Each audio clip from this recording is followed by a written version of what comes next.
Hello everyone, welcome to the channel the UTC. હું મનીષ પરમાર ફરીથી આપ સૌનું આ પ્લેટફોર્મ પર હાર્દિક સ્વાગત કરું છું. તો આજના રોજ જે જીપીએસસી દ્વારા જે ભરતી કેલેન્ડર બહાર પડેલ છે 2025-26 માટે, કે જેની અંદર ઇલેક્ટ્રિકલ એન્જિનિયર માટે બમ્પર વેકેન્સી આવી છે, બરાબર. તો એ સારા એવા સમાચાર કહેવાય અને ગ્રેટ ઓપોર્ચ્યુનિટી કહેવાય બધા ઇલેક્ટ્રિકલ એન્જિનિયર માટે કે જેઓ પ્રિપેરેશન કરી રહ્યા છે ગવર્મેન્ટ પોસ્ટમાં, ગવર્મેન્ટ જોબ માટે. ઓકે, તો હું આ વિડીયોની અંદર જે વેકેન્સી આવી છે એના વિશે જરા વ્યવસ્થિત અને ડિટેલમાં થોડી ચર્ચા કરવાના છે, કે જેથી તમારા બધા જ જે કન્ફ્યુઝન છે, કારણ કે ઘણા બધા વિદ્યાર્થીઓ મને કમેન્ટ કરે છે અને કોલ કરે છે, મેસેજ કરે છે કે શું હશે આ બધામાં, તો એના વિશે આપણે ડિટેલમાં ચર્ચા કરવાના છે. જો તમે પણ તૈયારી કરતા હોય તો વિડીયોના એન્ડ સુધી જોતા રહેજો. તો સૌપ્રથમ જે વિદ્યાર્થીઓ ચેનલ પર નવા છે અને પહેલીવાર વિડીયો જોઈ રહ્યા છે, તો એના માટે હું થોડું મારું ઇન્ટ્રોડક્શન આપી દઉં. Myself Manish N Parmar.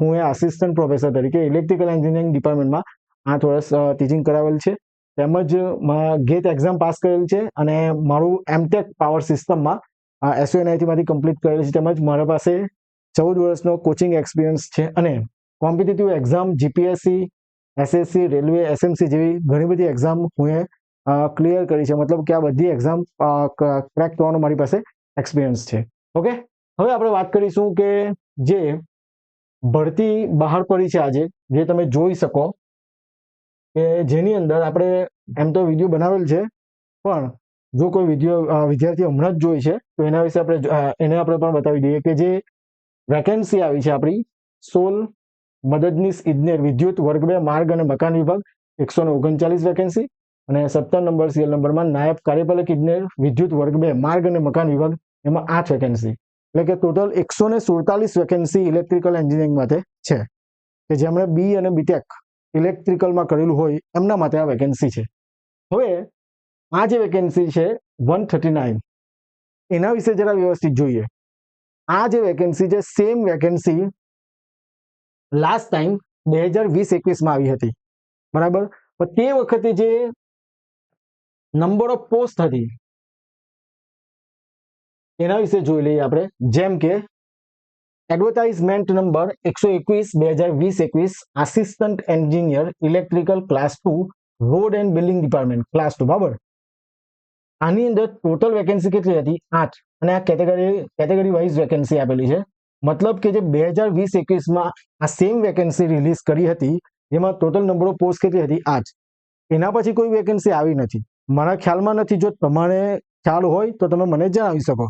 But જે આજે આપણી 139 વેકેન્સી બહાર પડી છે, એવી જ વેકેન્સી 2020-21માં ટોટલ કેટલી આવી હતી? 8 આવી હતી. તો એના વિશે જોઈશું કે તે જે એક્ઝામ થઈ હતી તેમાં સિલેબસ શું હતો, કેવી એક્ઝામ પેટર્ન હતી, કે જેથી જો તમે પણ પ્રિપેરેશન કરવા માંગતા હોય, જે આજે વેકેન્સી આવી છે, બરાબર, તો એનામાં તમને બધા આઈડિયા ક્લિયર થઈ જાય, કન્ફ્યુઝન દૂર થઈ જાય. ઓકે, હવે આની અંદર આપણે કટ ઓફ કેટલું હતું, મેરિટ કેટલું હતું, એવું બધું જોવાના નથી. જસ્ટ સિલેબસ અને એક્ઝામ પેટર્ન વિશે વાત કરવાના છે. ઓકે, તો અહીં જે એક્ઝામ પેટર્ન છે, બરાબર, કુલ 300 માર્કની એક્ઝામ થતી હતી, બરાબર, જેમાં પાર્ટ 1 અને પાર્ટ 2. હવે પાર્ટ 1માં જે આપણો નોન ટેકનિકલ, બરાબર, સેમ વેકેન્સી જાહેરાત ક્રમાંક 121/2021 મદદનીશ ઇજનેર વિદ્યુત વર્ગ 2 માર્ગ અને મકાન વિભાગ, જેમાં ભાગ 1 પ્રાથમિક કસોટીનો અભ્યાસક્રમ, બરાબર છે, જે ગુજરાતી મીડિયમમાં હતો, એટલે કે ગુજરાતી માધ્યમ હતું, એક્ઝામ જે હતું તે ગુજરાતીમાં હતું. એની અંદર આપણે આ ટોપિક હતા, બરાબર. આ ટોપિક તમે જોઈ શકો. હવે હમણાં પેટર્ન ચેન્જ થઈ છે. પાર્ટ 1માં જીપીએસસીમાં જે પાર્ટ 1 જે થાય છે નોન ટેકનિકલ 100 માર્કની જે એક્ઝામ થાય છે, તેમાં પેટર્ન ચેન્જ થઈ છે. ગુજરાતી, અંગ્રેજી ગ્રામર છે, મેથ્સ, રિઝનિંગના ટોપિક વધારે મૂકેલા છે, બરાબર. અમુક બંધારણના ટોપિક નીકળી ગયા છે. આ બધી વસ્તુ એડ થઈ છે. ભારતનું અર્થતંત્ર, ઇકોનોમિક પણ મુકાયું છે. એટલે આ તો વાત થઈ 2020-21માં, તે વખતે આ નોન ટેકનિકલમાં આટલો પોર્શન હતો. બટ હમણાં ચેન્જ થઈ છે. જ્યારે સિલેબસ આવશે, એડવર્ટાઇઝમેન્ટ આવશે, સિલેબસ આવશે, ત્યારે એના વિશે આપણે ચર્ચા કરીશું નોન ટેકનિકલના પોર્શન માટે. પણ આપણું જે મેઇન ઇમ્પોર્ટન્ટ પોઈન્ટ છે, જે 200 માર્કનો છે, આપણો સિલેબસ ઓફ પ્રિલિમિનરી ટેસ્ટ, જે આપણો પાર્ટ 2 છે, ટેકનિકલ પોર્શન. તમે અહીં જોઈ શકો, syllabus for the preliminary test for the recruitment on the post of assistant engineer electrical class 2 in road and building department, જેમાં ટોટલ કેટલા માર્ક્સનું છે? 200 માર્ક્સનું, અને ક્વેશ્ચન્સ કેટલા છે? 200, અને એનું મીડિયમ ઇંગ્લિશ છે.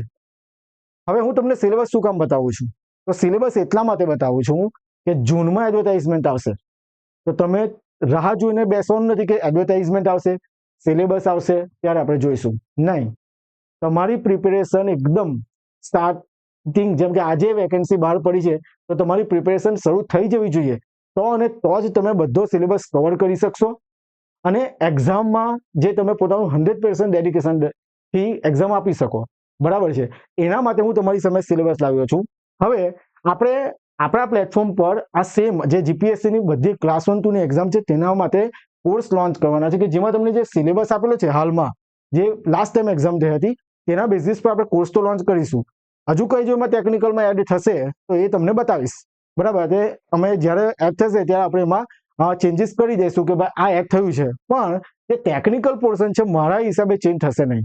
હા, એક વસ્તુ છે કે એક્ઝામ પેટર્ન ચેન્જ થઈ શકે. જેમ કે આમાં કેવું હતું કે 300 માર્કની પહેલી ટેસ્ટ, પછી મેરિટ બને અને ઇન્ટરવ્યુ થતા હતા, પણ હાલમાં અમુક એક્ઝામમાં જીપીએસસી દ્વારા શું થયું છે, મેઇન્સ એક્ઝામ પર લેવામાં આવેલું છે.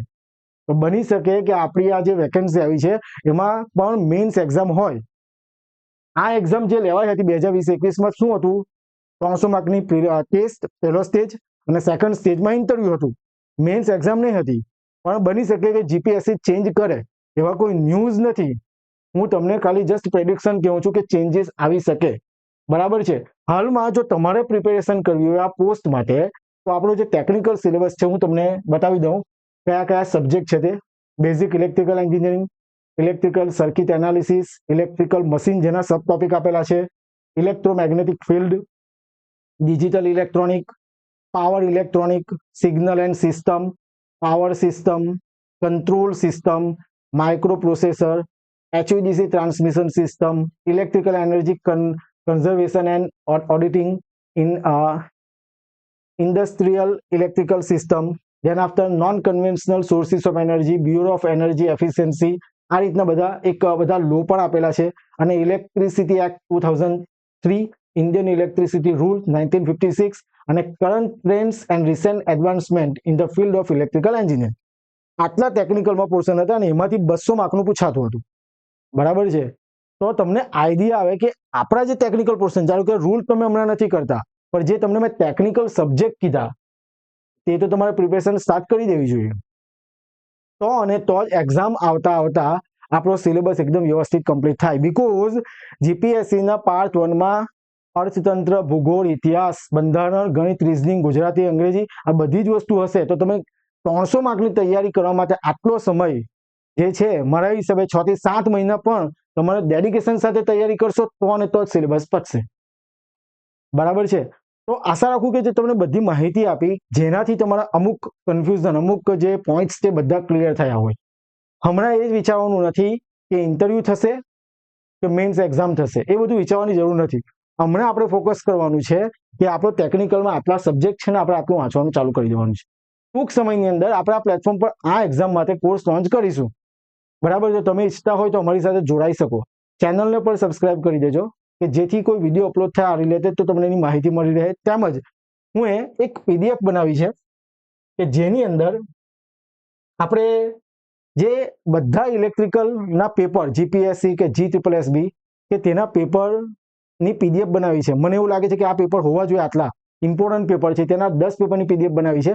એમાં સોલ્યુશન નથી, પણ જે આન્સર છે તે વેરીફાઈડ કરેલા છે કે આ જ આન્સર આવશે. એમાં ડિટેલ સોલ્યુશન નથી એક્ઝામ્પલનું, બટ પેપરનું પીડીએફ મર્જ ફાઇલ બનાવેલી છે. અને જો તમે ઈચ્છતા હોય કે તમે એ પરચેસ કરવા માંગો છો, તમને ખૂબ જ ઉપયોગી નીવડશે. તમે વાંચવાનું શરૂ કરશો તો તમને એમાં આઈડિયા આવશે કે કયા પ્રકારના MCQ પૂછાય છે. ઓકે, જો તમે એ પરચેસ કરવા માંગતા હોય તો આ જે મોબાઈલ નંબર છે 6354999091, બરાબર, આના પર તમારે વોટ્સઅપ પર હાઈ મેસેજ કરવાનો છે. એકદમ નોમિનલ ચાર્જ રાખેલ છે આના માટે, અને એ છે 199 રૂપીઝનો એકદમ નોમિનલ ચાર્જ રાખેલ છે. બરાબર, આ તમે 199માં પરચેસ કરી શકો. QR કોડ મોકલવામાં આવશે, તેમાં તમારે પેમેન્ટ કરવાનું છે. હવે જે આ સ્ટુડન્ટ પરચેસ કરશે તો કોર્સ લોન્ચ થશે, એમાં અમને ડિસ્કાઉન્ટ પણ આપવામાં આવશે. તેમજ તેમને સ્પેશિયલ ગ્રુપમાં એડ કરવામાં આવશે કે જેની અંદર આસિસ્ટન્ટ એન્જિનિયર ક્લાસ 2 જે છે તેનું એક સ્પેશિયલ ગ્રુપ હશે. અને તેની અંદર તમને બીજા બધા પેપર પણ જે ઇલેક્ટ્રિકલના હજુ કોઈ પેપર ઇમ્પોર્ટન્ટ હોય તો એવા પેપર પણ અને મટીરિયલ જેટલું બની શકે મારાથી એટલું પ્રોવાઈડ કરવામાં આવશે. યાદ રાખો 10 પેપર એટલે તમારા 2000 થી 2500 MCQ થશે. પહેલા આ તો પ્રિપેર કરો પરફેક્ટલી, પછી હું તમને બીજા પેપર જે મને એવું લાગે છે કે આ તમારે વાંચવા જોઈએ એ બધા પેપર હું તમને આપીશ. અને સ્પેશિયલ ગ્રુપની અંદર ટેસ્ટ સિરીઝ કે એવું કંઈ પણ આવશે તેની ઇન્ફોર્મેશન આપવામાં આવશે. તેમજ રોજના ક્વેશ્ચન મૂકવામાં આવશે, નોન ટેકનિકલ ક્વેશ્ચન પણ મૂકવામાં આવશે કે જેથી તમારી પ્રિપેરેશન એકદમ પરફેક્ટ દિશામાં થઈ શકે. ઓકે, આના સિવાય જો તમને કોઈ પણ બીજો કોઈ ડાઉટ હોય, તમને એવું લાગે છે કે મને આ કન્ફ્યુઝન છે, તો મને તમે ડાયરેક્ટલી આ નંબર પર કોલ કરો. એવું જરૂરી નથી કે PDF પરચેસ કરવા માટે જ તમે આ નંબર પર કોલ કરીને મને બધી માહિતી પૂછી શકો છો. અને ટેલિગ્રામ ચેનલની લિંક ડિસ્ક્રિપ્શનમાં છે, ત્યાંથી તમે ટેલિગ્રામ ચેનલ જોઈન કરી લો. અને તમને બીજી કોઈ પણ માહિતી જોઈતી હોય તો આ કોલ પર કોલ કરી શકો, આ નંબર પર. ઓકે, કોઈ ક્વેશ્ચન હોય તો કમેન્ટ પણ કરી શકો. Thank you very much.